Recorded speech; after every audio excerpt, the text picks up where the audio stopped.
여러분 안녕하세요. 해커스 토익 RC 선생님 박가은입니다. 자, 오늘 8월 11일자 토익 시험이 치러졌고요. 저는 오늘 토익 시험에서 파트 7 부분의 총평을 담당하게 됐습니다. 자, 말복 더위 속에 정말 고생 많이 하셨고요. 시험을 치르고 나와서 학생들이 전부 다 저마다 시험에 대한 리뷰를 하시는데요. 어떤 분이 이런 말씀하셨어요. 시험이 껌이었다고? 이렇게 떨리는 목소리로 말씀하셨어요. 아마 통화하던 상대방은 야, 시험 되게 쉬웠어, 껌이었어 하신 것 같고요. 그 내용을 들은 이쪽 학생은 난 어려웠는데 왜 껌이라고 했지? 라고 속상한 마음이 들었던 것 같습니다. 자, 어떤 이에게는 오늘 시험이 날씨처럼 뜨거웠던 불토익이었고요. 어떤 분들한테는 괜찮았는데 물토익이에요. 이렇게 또 말씀하시는 분도 계셨던, 즉 난이도가 학생들마다 많이 갈리는 그런 시험이 오늘 8월 11일 시험이 아니었나 생각을 해봅니다. 자, 시험에 대한 궁금증 많으실 거고요. 또 토익 시험 준비하기 위해서 각종 정보 궁금하신 분들 많이 계실 텐데요. 해커스 토익 홈페이지에 가시면 지금 이 시간도 뜨겁게 논란 문제에 대해서 많은 얘기 오가고 있고요. 각종 시험 정보들이 많이 제공이 되고 있으니까요. 해커스 토익 홈페이지 꼭 방문해 보시기를 권장을 드립니다. 자, 본격적으로 오늘 시험 얘기를 한번 해보도록 하죠. 자, 전체 난이도에 대해서 일단 여러분이 가장 많이 궁금해 하시죠. 그런데요, 제가 중2라고 썼는데요. 사실은 조금 바꿔 말씀드리려고 해요. 자, 중중상 이렇게 수정이 돼야 맞겠습니다. 파트 7에 국한해서 말씀을 드립니다. 또 이 난이도라는 거는 본인 실력에 따라 다 다르게 느껴지기 때문에 선생님들이 난이도를 이제 측정을 해서 말씀을 드릴 때는 그 기준이 뭐냐면요. 쭉 치러지는 여러 시험의 평균적인 난이도로 볼 때 무난한 난이도일 경우, 즉 적절히 어려운 문제, 적절히 쉬운 문제, 보통 문제가 평균처럼 출제가 되는 경우, 그런 경우를 보통 중2다라고 말씀을 하세요. 그런데 평상시보다 어려웠던 문제가 한두 문제 더 있거나 파7 기준으로는 한 지문, 두 지문 더 어려워지게 되면은 난이도는 조금 더 높아진다라고 보시면 되겠죠. 자, 박가은 선생님이 파7 전체 난이도를 중중상이라고 지금 평가를 했는데요. 그 이유는 뭐냐면요. 싱글 지문 전체 난이도가 중상 정도, 자, 싱글이라 하면 지문 하나짜리 지문 말하는 거죠. 그게 조금 어려웠고요. 더블과 트리플, 즉 연계 지문 쪽, 그쪽은 난이도가 딱 중, 평균 정도였기 때문에 그거를 종합적으로 말씀을 드렸을 때 중중상이다. 그러니까요. 레벨을, 난이도를 0부터 100 정도라고 평가했을 때, 자, 오늘 시험은 60 정도, 딱 50이 중간이겠죠? 중간보다는 조금 어려웠던 시험이었다. 이렇게 말씀드릴 수 있겠습니다. 자, 이런 시험의 경우는 토익 완전 토린이, 초보, 그런 분들은 어떤 시험의 난이도가 나와도 파트 7은 항상 어렵게 느껴지실 거기 때문에 이런 난이도 평가가 와닿진 않으실 텐데요. 어느 정도 더운 여름방학에는 열심히 공부를 해서 실력이 조금 쌓아 나가져 왔다. 한 2, 3개월 열심히 해서 좀 토익에 대해서 알아나갔고 시험을 잘 틀 준비가 됐다. 자, 그런 분들을 기준으로 말씀을 드렸을 때 열심히 공부했다면 점수 상승의 여력이 충분히 있는 시험이다. 이렇게 말씀드릴 수 있겠습니다. 너무 문제가 어렵게 나오면요. 공부하는 것이 드러나지 않기 때문에 중위권 혹은 중상위권 학생들이 점수 향상의 기회를 노려볼 수 있는 시험이었다. 이렇게 총평을 드릴 수가 있겠어요. 자, 하나씩 설명을 드리면요. 자, 싱글 지문 같은 경우는 그러니까 평균 정도의 지문이 출제가 됐지만 그 와중에 아티클은 늘상 어려웠고요. 문장 삽입 문제 같은 경우 위치 넣는 게 딱딱딱 답이 떨어지지 않고 조금 더 고민해야 돼. 이 정도 난이도가 출제가 됐기 때문에 얘네 때문에 난이도가 좀 높아진 겁니다. 나머지 같은 경우는 지문 자체의 난이도는 중간 정도였다 보시면 되겠어요. 자, 더블과 트리플. 즉 지문이 2개, 3개짜리 이 지문의 난이도는 뭐가 결정하냐면요. 지문의 글자가 많으면 어려워지고요. 연계 문제, 즉 1번과 2번 지문을 종합적으로 풀어야 되는 문제 또는 2번과 3번 지문을 종합적으로 고민해야 되는 연계 문제가 잘 안 보이는 경우가 이제 어려운 달이다. 이렇게 말할 수가 있습니다. 자, 그런데 8월 11일 더블 트리플 지문은요. 지문의 정답이 비교적 연계 문제가 조금 클래식하다. 좀 전형적이다 라고 말씀을 드릴 수 있는 저 연계 문제 부분이 여러분이 그렇게 한참 고민해야 되는 정도는 아니고 시간 내에 읽으셨다면 요렇게 해서 풀리네 정도의 난이도가 출제가 됐기 때문에 중이라고 말씀을 드렸고요. 또 이 연계 문제는 표가 등장하면 좀 다행이다 싶죠. 글자가 빡빡하게 있는 것보단 표가 나오면 읽을 구간이 줄어들기 때문에 조금 더 빨리 문제를 풀 수 있어서 그렇게 되는 시험이 난이도가 조금 무난하다. 근데 이번 시험은요. 마지막 트리플 지문만 표가 없었고 나머지 지문들은 좀 헐렁헐렁한 표가 등장했던 그런 출제 패턴을 보였기 때문에 전반적으로 중이다라고 말씀을 드립니다. 자, 선생님들이 총평을 할 때 이렇게 말씀드리지는 거의 않죠. 왜냐하면 하란 난이도는 사실 존재하기 쉽지 않습니다. 평균적으로 중이나 중상 사이에서 ETS가 늘 출제하는 난이도를 보이고 있다는 거. 자, 이번 시험은 중보다 조금 어려웠다 이렇게 생각하시면 될 것 같아요. 자, 시험 치르고 나시면은 몇 가지 애매했던 포인트들이 생각이 나시죠? 그거를 제가 설명을 드릴 건데요. 자, 여기서 선생님들이 얘기하는 전형적인 정답 구조가 뭔가요? 여러분 궁금하실 수 있겠습니다. 아까 제가 클래식하다 말씀을 드렸는데요. 자, 문제를 충분히 풀어보지 않고 준비가 안 되신 분들에게는 아직 와닿지 않으시겠지만 어느 정도 실전 문제도 풀어보고 연습이 되신 분들한테는 좀 파트 7은 이럴 때 정답이 잘 나오더라 라는 어떤 공식과도 같은 출제가 잘 되는 정답 구조들이 있습니다. 선생님들은 그걸 늘상 연구하고 문제를 시험 문제를 풀면서 발견하기 때문에 그거를 정리를 수업 중에 늘 해드리곤 하는데요. 오늘 총평 강의에서는 각각의 문제에 대해서 말씀드리기 전에 전형적인 정답 구조, 토익에서 이건 정답으로 잘 나온다라는 것을 종합적으로 먼저 설명을 드리고 그 다음 하나하나 뜯어보는 시간 가지려고 합니다. 자, 파7의 전형적인 정답이라는 건 무엇냐? 지문을 읽어주시다가 이런 내용이 나오면 이거 신경 써야 돼 라고 생각해주는 포인트인데요. 여러분 날짜 8월 5일, 6일, 7일 이렇게 날짜가 여러 개 언급되면 이 중에 하나 뭔가 출제되겠다. 이렇게 감을 잡아야겠죠. 월, 화, 수, 목, 금, 토, 일, 요일 관련된 표현이 지문에 등장한다면 이것도 출제자가 좋아하니까 눈여겨보자라고 미리 생각해 두자는 겁니다. 또 각종 우리 토익은요. 할인하고 판매하고 구매하고 수익을 내는 요금이나 돈 관련 표현들이 많이 나옵니다. 특히나 어떤 것의 가격이 종목별로 항목별로 언급이 된다든지 이럴 때 할인해 드립니다. 라든지 이런 경우 공짜로 드려요. 라든지 또는 이런 경우는 추가 요금을 더 내주세요. 이런 식으로 글에 언급이 들어가면 이것은 싱글 지문이든 더블 지문이든 트리플이든 출제가 될 수밖에 없습니다. 자, 그리고 요 두 번째 거 주목을 해주세요. 어떤 사람이 이 가게에 처음 방문한 손님인가? 아니면 예전에 방문한 적이 있는가?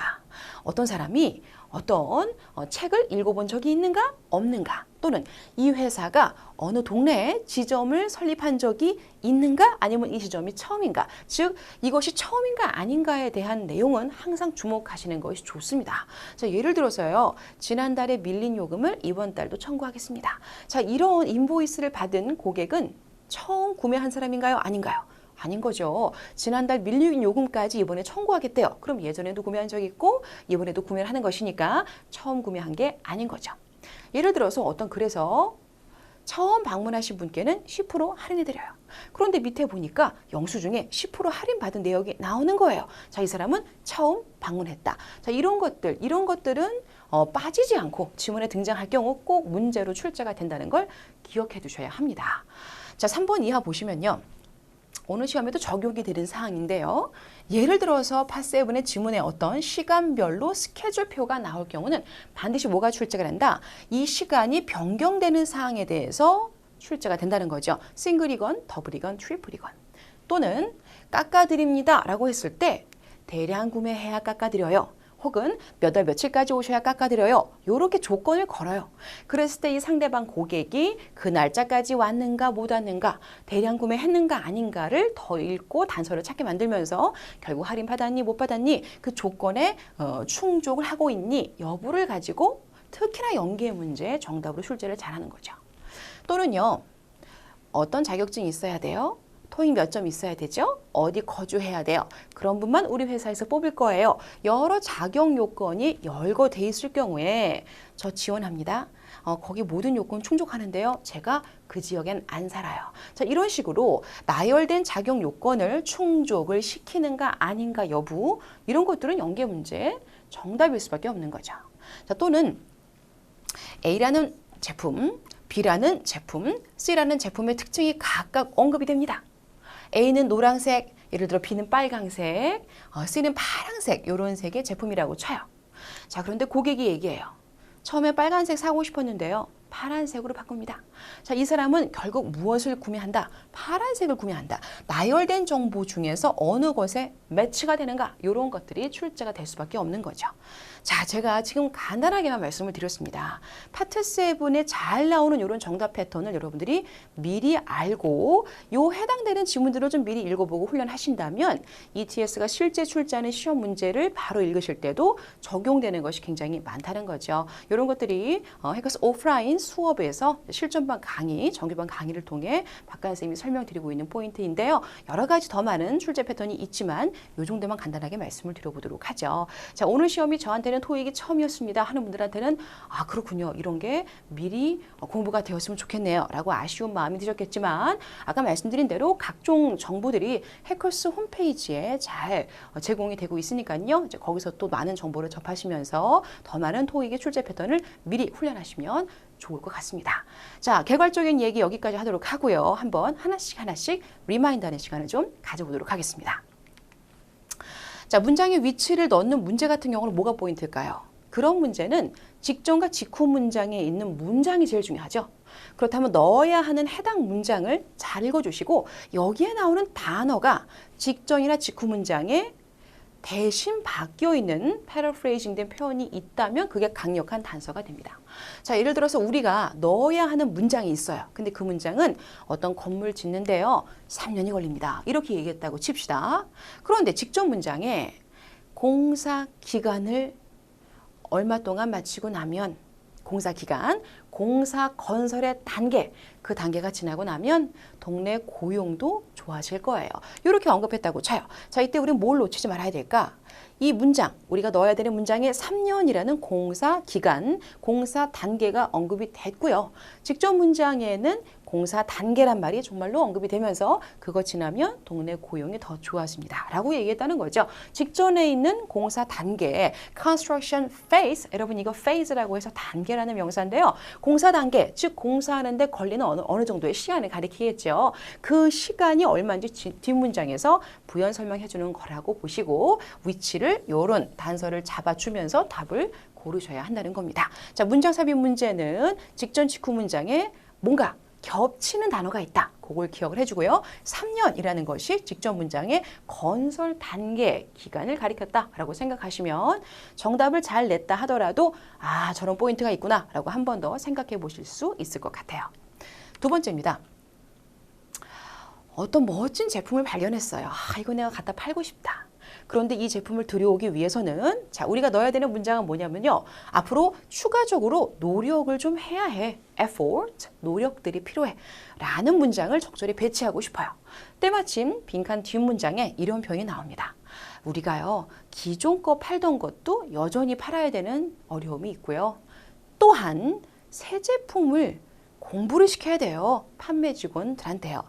여기서 여러분 노력이 두 가지가 보이죠. 기존 것도 잘 팔아야 된다는 추가적인 노력, 그리고 새 제품 판매를 위해서 직원 사내 교육을 해야 된다는 두 번째 노력, 이게 보입니다.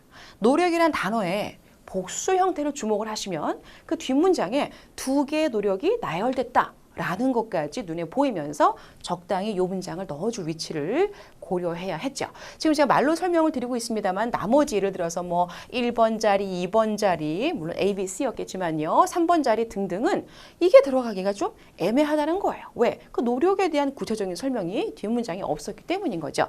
자, 우리가 주목할 것은 무엇이냐? 추가적인 노력들. 과연 노력이 뒤에 몇 개가 언급이 되는가? 두 개 언급됐다는 거죠. 자, 그런 것도 잡아주시면 조금 더 여러분들이 프로페셔널하게 문제를 풀어낼 수가 있는 겁니다. 자, 문장 삽입의 문제를 더 잘 푸는 방법도 말씀드리고 있어요. 동의어 문제 같은 경우는 이 문제가 전체 문맥의 이해를 좀 요구했죠. At some point란 말은 참 해석이 애매합니다. 그래서 요거를 그냥 요대로 여러분들이 표현을 보고 뜻을 알기는 좀 어렵고요. 전체적인 글의 흐름 속에서 이 문장을 해석해서 마땅한 아이로 바꿔 넣어주면 되는 거죠. 자, 이 내용은 지원자의 내용이었고요. 나 거기 회사에서 일하고 싶어요 라는 내용이 나오는 게 상황상 자연스럽다고 생각하시면 답을 내기 쉬우실 것 같아요. 나는 바래요. 나도. to란 말은 여 가운데 꼈는데요. 뒤에서도 괜찮아요. I can become an expert. 나도 전문가가 될 수 있기를 바래요. 근데 이 사람은 인턴십에 지원하는 사람이에요. 자, 그렇다면 당신네 회사에서 나도 언젠가는 전문가가 될 수 있기를 바랍니다. 이런 내용이 상황상 자연스럽죠. 자, 그래서 at some point를 언젠가는 이라고 의미를 잡아주시면 어느 시점엔가는, 그죠? time이란 말이 가장 잘 어울린다. 자, 언뜻 대충 여러분들이 의역을 하시는 분들은 당신네 회사에 어느 한 자리에서 나도 일할 수 있길 바래요. 이렇게 생각하면서 로케이션 하실 수 있겠는데요. 자, 그거는 조금 자의적인 해석을 덧붙이신 거가 되겠고요. 상황상 언젠가는 저도 그 회사의 일원이 되고 싶습니다. 이게 조금 더 자연스럽죠. 자, 그래서 조금 고민할 여지가 있던 난이도가 높은 동의어 문제였습니다.